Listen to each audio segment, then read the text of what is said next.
Thanks again for joining us here on KXAN News at 4. We had another named storm form in the Atlantic Ocean today. KXAN's chief meteorologist Nick Bannin is joining us to introduce us, perhaps maybe unfortunately, to Jerry. Yes, hello Jerry. And Jerry at least is likely to stay out to sea and certainly not a threat to the United States, but we'll have to keep an eye on Bermuda again. Of course, they just got hit by Imelda, I think it was last week. This is Jerry, spinning now a tropical storm way out in the Atlantic. No threat to land yet. Tropical storm for now, maximum sustained winds of 50 miles per hour. We'll still have to keep on an eye on the Lesser Antilles, though, although it should stay east of Puerto Rico.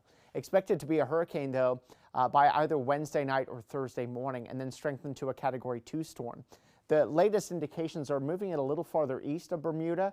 Earlier today, Bermuda was well within the cone of uncertainty. Now it's right on the periphery there, but it could be a Category 2 hurricane by the time we get into the coming weekend. So this is Jerry. That means we are now through the J name, and next up would be Karen, should that form before the end of the Atlantic hurricane season. Are there any signs of Karen out there right now, at least from a tropical perspective? Well, no, not really. There's an area of potential development down in the Bay of Campeche, 10% chance of development into a tropical depression or stronger in the next week. So that's on the low end. That really hasn't changed much since yesterday. And there's a storm out in the eastern Pacific that is unlikely to affect us either. But we still know that Atlantic hurricane season continues through the end of November. So October can be a pretty busy month, and November things usually get quieter, but can't discount the potential for more storms in November. I just want to refresh you on what the NOAA and the National Hurricane Center were expecting as far as how many storms we would get this year. Their forecast, 13 to 18, with 5 to 9 of them being hurricanes and 2 to 5 being major. What have we had so far? 10 named storms. So still shy of the low end of their range, although the season's not done yet.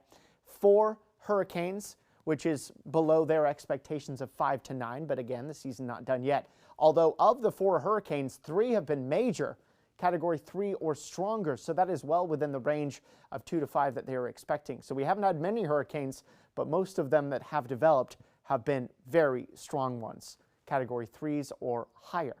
Of course, we've got our own tropical tracker on KXAN.com under the Weather and Traffic tab if you want to keep an eye on these tropical systems with us, the latest cones there, and our own digital data reporter Christopher Adams has a look back at the history of the 2025 Atlantic hurricane season there too, so you can keep track of the storms that we have had right there.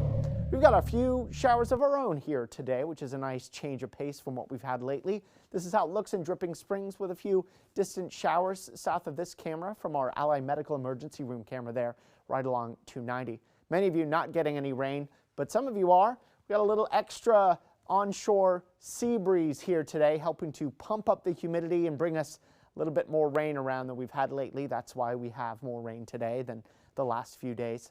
Some widely scattered showers, no thunderstorms as of yet, although can't rule that out.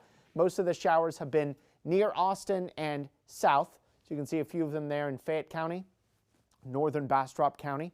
Into the metro we go, a few showers mostly east of 35, although there's that outflow boundary I mentioned a few moments ago that is heading north into Round Rock. That may help to develop some additional isolated showers along it. To the south of there, though, Manor, over to near Elgin, you're getting a few light showers there. Some slightly heavier rain just west of Dripping Springs, right along the Blanco and Hayes County line, and then some more downpours in parts of Gillespie County. The coverage, hey, it's not great, but it's something. We do expect rain coverage will stay similar to this for another hour or so, and then as we get closer to sunset, rain just falls apart and it's gone. Then we've got a partly cloudy night with just the tiniest rain chance tonight. Tomorrow, sun and clouds, more sun in the morning, more clouds in the afternoon, and another day with a few spotty showers around, although the rain coverage here tomorrow should be even lower than today. 10% chance of rain tomorrow, and then tomorrow evening, those showers are gone. So a 10% rain chance tonight, mostly in the early evening, and then we're partly cloudy the rest of the night. Overnight lows getting down to 72. So another warm night.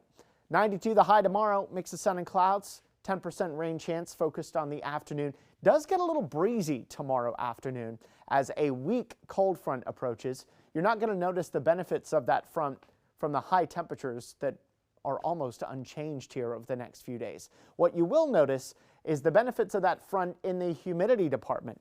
That front comes in Wednesday evening, knocks the humidity down through the day on Thursday, so that by Friday we are way down in that comfy category and we stay there through most of the weekend. This is going to make for a nice cool morning Saturday morning.